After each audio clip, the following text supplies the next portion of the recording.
मन में कुछ अरमान पिरोए थे, नए जीवन के उमंग भरे सपने भी संजोए थे। अपनों से दूर भी तुम्हारे लिए ही हुई थी। वर्षों तक सब सहती रही, तोते की तरह सब रटती रही, सब करती रही जो तुमने करवाया था। मैंने भी इसी उलझन में कई वर्ष बिताए हैं। अब उम्र के इस पड़ाव पर कुछ करने को जी चाहता है। उमंग भरे सपने को जीने को जी चाहता है। So hello, welcome back to my channel Maya's creations में मैं लता आप लोगों का स्वागत करती हूँ। सो फ्रेंड्स, ये जो मेरी वीडियो है ना आज की, ये हर उस हाउस वाइफ को सलाम करती है जो अपनी पूरी की पूरी ज़िंदगी है, जो अपने ही लोगों के सपनों को पूरा करने में, उनको खुश रखने की जद्दोजहद में बिता देती है। और उसके अंदर अंदर उसके खुद की ख्वाहिशें, खुद के सपने कहाँ दबे रह जाते हैं, उसको मतलब दूसरों की नहीं, उसे खुद को भी एहसास होना ना उसका बंद हो जाता है। क्या ये सही है? जीवन एक बार मिलता है, बार बार नहीं मिलता, है ना? ब्रह्मांड में क्या क्या छुपा हुआ है हम उसके बारे में नहीं जानते हैं, कि कोई भी उसकी पुष्टि नहीं कर सकता है। अगला जन्म हमें इंसान का मिलेगा भी या नहीं मिलेगा, इसका क्या पता। तो क्या ये हमें अपने साथ जाती नहीं करवाता, ये सोचना कि नहीं, बस अपने बच्चों, अपने घर परिवार को संभाल कर ही इसी में मुझे खुशी मिल जाती है। पर मन के किसी कोने में दबी हुई कुछ ख्वाहिशें जो हमें अक्सर परेशान करती हैं ना, वो हमें कहीं न कहीं, मतलब होता है ना कि हम जानबूझकर भी अपने आप को इग्नोर करते हैं और करते-करते पूरी ज़िंदगी बिता देते हैं। मैं भी ऐसे ही किया करती थी। मुझे भी खुशी होती थी अपने घर के काम को और अपने बच्चों को मतलब देखने में।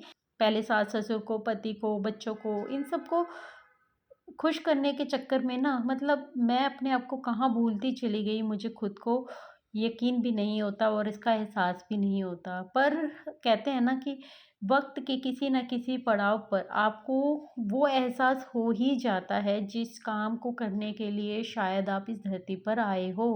कहते हैं ना कि ईश्वर को हम अगर अपने माहौल में आस-पास देखते हैं ना, तो हम उसको मानते हैं। पर सच्चे ईश्वर की प्राप्ति हमें कब होती है? जब हमारा मन उसे अपनाता है। सिर्फ़ पूजा-पाठ करने को ईश्वर को मानना नहीं कह सकते हम, क्योंकि वो हमारा कल्चर है। हम अपने माँ-बाप को, पेरेंट्स को देखते हैं बचपन से करते हुए, तो हम भी बस उनको फ़ॉलो करते हैं। और हमारे हिंदू धर्म में तो बहुत सारे देवी-देवताएँ हैं।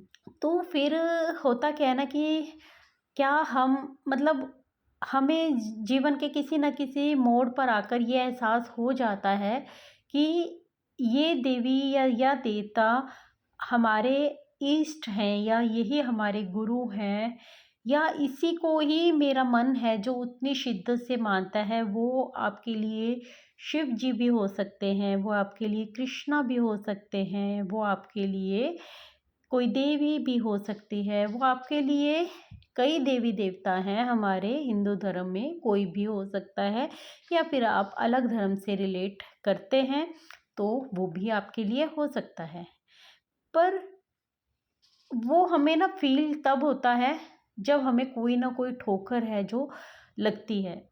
और जब जीवन में हमें कोई ठोकर लगती है ना, तो हम अपने ईष्ट के और ज़्यादा करीब आ जाते हैं, उसको दिल से, मन से पहचानने लग जाते हैं, फिर वो हमारे रोम-रोम में बस जाता है। उसी तरह से हमारा काम भी होता है, जिसको हम शिद्दत से करना चाहते थे, कभी अपने सपनों को पूरा करना चाहते थे। होता क्या है कि हम खुद भूल जाते हैं कि हाँ, हमने ये सपने देखे भी थे कभी, पर नहीं, अब जीवन के इस मोड़ पर आकर ना लगता है कि नहीं, हमें भी अपने सपनों को पूरा करना चाहिए।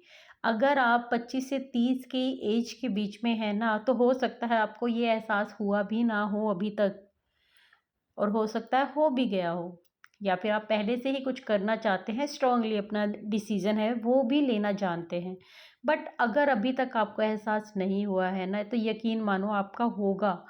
आपको ये एहसास होगा और एक ना एक दिन आप पछताएँगे कि काश ये मैंने पहले कर लिया होता। मेरी खुद की ज़िंदगी में मैंने इन सब चीज़ों को महसूस किया है, अपने ईश्वर को पाया है और अपने काम को जाना है, अपने काम को समझा है और उसके लिए फ़ाइट भी की है और आज भी कर रही हूँ। हो सकता है कि आने वाले टाइम में भी मुझे करना पड़ेगा।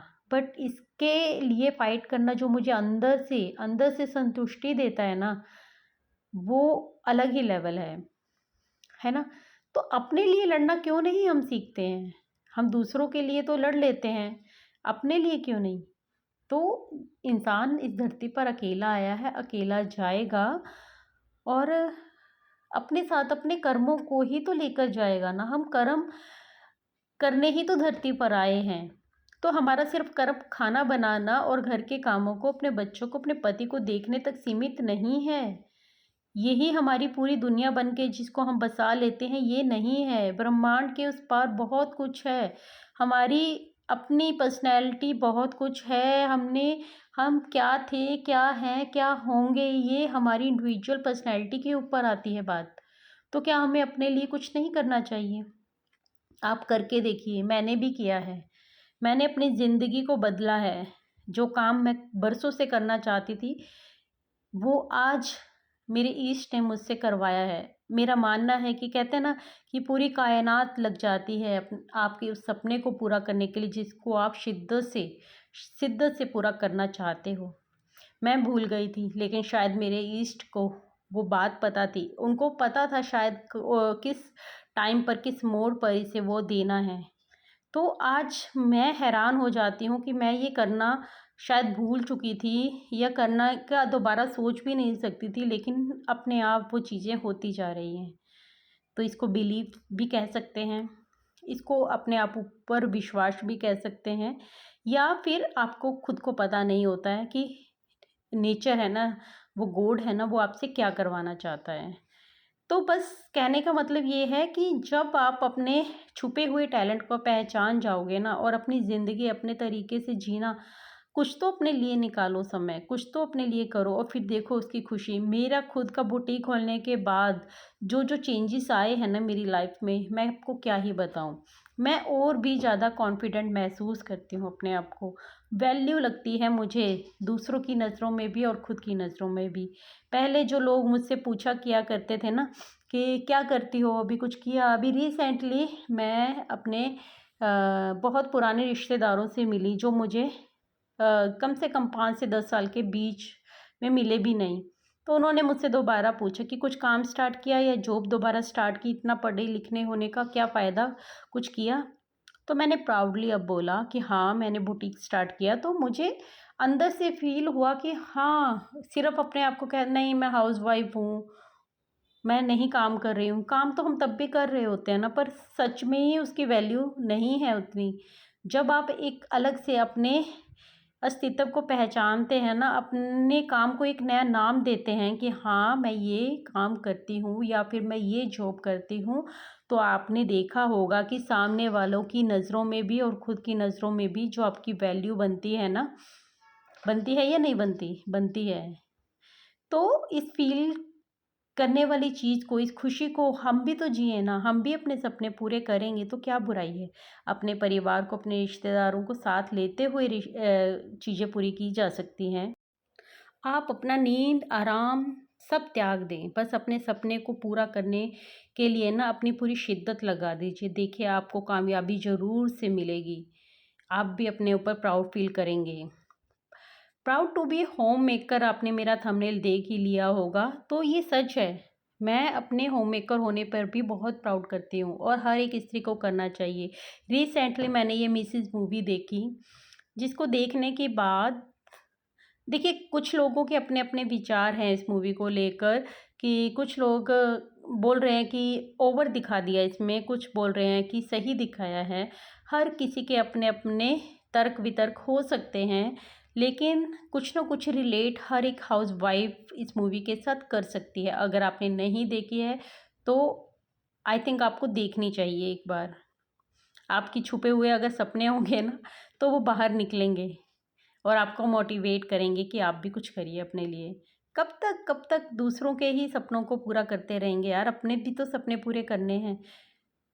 और इससे ना आपके खुद के लोग जो आज शायद हो सकता है आपको मना करें, लेकिन जब आप कामयाबी के शिखर पर होंगे ना, तो यही लोग आप पे प्राउड भी फील करेंगे। खुद से सामने से आकर आपको बोलेंगे कि जो तुमने फैसला लिया था वो सही था, है ना? तो आप खुद भी एक होम मेकर होने के साथ-साथ एक वर्किंग वूमेन भी बन सकती हैं। घर पर बैठकर काम कर सकती हैं। ढेरों ऑप्शंस हैं, मैं अपनी हर वीडियो में बोलती हूँ, ढेरों ऑप्शंस हैं। आप घर पर बैठकर भी अगर काम करना चाहते हैं, अपनी फैमिली को भी देखेंगे साथ-साथ और अपने घर से काम करेंगे, तो आप सब कुछ मैनेज कर ही लेंगे। और बहुत फ़र्क पड़ता है पैसा कमाने से, एक नाम और इज़्ज़त तो बढ़ती ही है, आप बचत करना सीखते हैं। आपको खुद को पैसे की वैल्यू समझ में आती है। कई होती है ना लेडीज़ जो अपने पति के पैसों पर ही सब कुछ आराम चाहती हैं।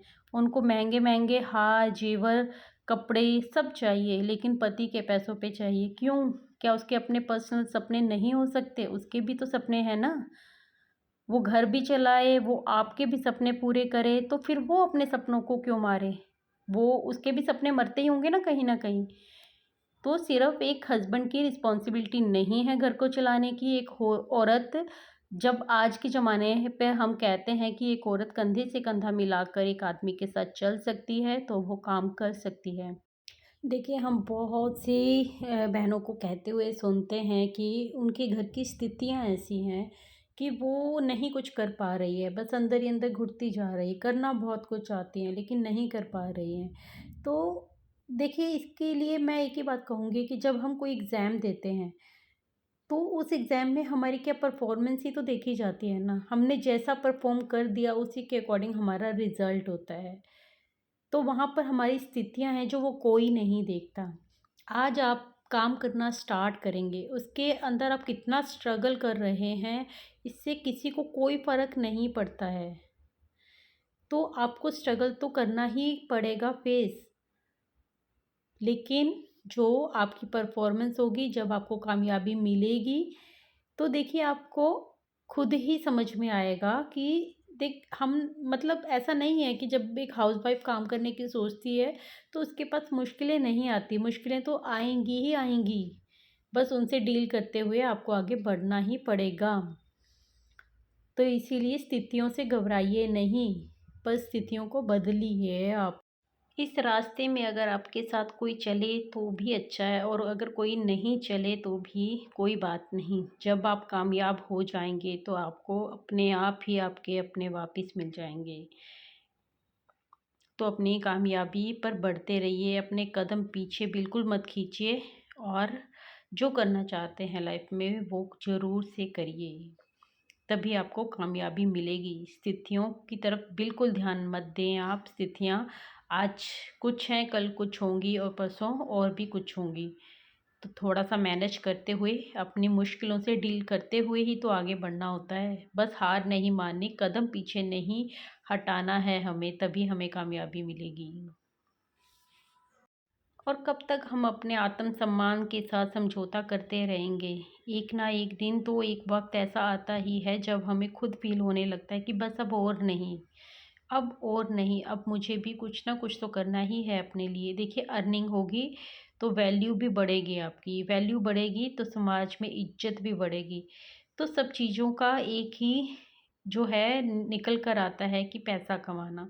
पैसा कमाना ज़रूरत तो हो ही गई है आज की इस महँगाई के दौर पर कि अकेले पति के काम मतलब सैलरी से आप घर चलाने के साथ-साथ अपने सपने पूरे नहीं कर सकते। घर भी चलाना है, ईएमआईज़ हैं, सब कुछ है, बच्चों का स्कूल है, बहुत सारी ज़िम्मेदारियाँ होती हैं एक मेल पर्सन के ऊपर भी, तो आपको भी उसका साथ देना ही पड़ेगा। अपने लिए भी कमाइए और उनके लिए भी। अगर आपको लगता है कि आपके घर का खर्चा बहुत अच्छे से चलता है, आप सब मैनेज हो रहा है, आपको कमाने की ज़रूरत नहीं है, तो भी मैं आपको एक ही बात बोलूँगी कि अपनी वैल्यू के लिए कमाइए। आप अपनी इज़्ज़त के लिए कमाइए। सेल्फ डिपेंडेंट होना बहुत ज़रूरी है। अपनी कहते हैं ना कि अपनी इज़्ज़त के लिए, अपनी आप ना अपनी सोच को सीमित कर देते हैं जब आप नहीं कमाते हैं। आप खुद ही मतलब बेफ़ालतू की बातों में है ना खुशियाँ ढूँढने लगते हैं। खुद अपने मन को समझाने लगते हैं, तर्क-वितर्क करने लगते हैं, लेकिन ऐसा नहीं है। कमाने वाले की वैल्यू तो होती ही है, आप मानो चाहे नहीं मानो, और अगर मानते हैं तो कदम बढ़ाइए, अपने आप को होम मेकर के साथ-साथ एक वर्किंग वूमेन भी बनाइए। तो चलिए फ्रेंड्स, आई होप मेरी आज की वीडियो आप लोगों को ज़रूर से पसंद आई होगी, मोटिवेट किया होगा मेरी वीडियो ने आपको बहुत अच्छे से। और अगर कुछ भी बात आपको पसंद या नापसंद आई हो तो कमेंट सेक्शन में अपना सुझाव मेरे साथ साझा कर सकते हैं। वीडियो अच्छी लगी है तो भी कमेंट कीजिए, वीडियो नहीं अच्छी लगी है तो भी कमेंट कीजिए। मुझे आपके कमेंट का इंतज़ार रहेगा। और मिलती हूँ एक इंटरेस्टिंग वीडियो के साथ। तब तक के लिए take care, bye bye, thanks for watching guys. Video को लाइक करना बिल्कुल मत भूलिएगा और चैनल को सब्सक्राइब भी कर लीजिए। अगर आपको होम बुटीक से रिलेटेड और मोटिवेशन से रिलेटेड वीडियोस देखना अच्छी लगती हैं और मेरी वीडियो के थ्रू कुछ नया देखना चाहते हैं तो भी आप इस चैनल को ज़रूर से विज़िट कर रहे हैं तो प्लीज़ से सब्सक्राइब कीजिए और मुझे भी मोटिवेट कीजिए।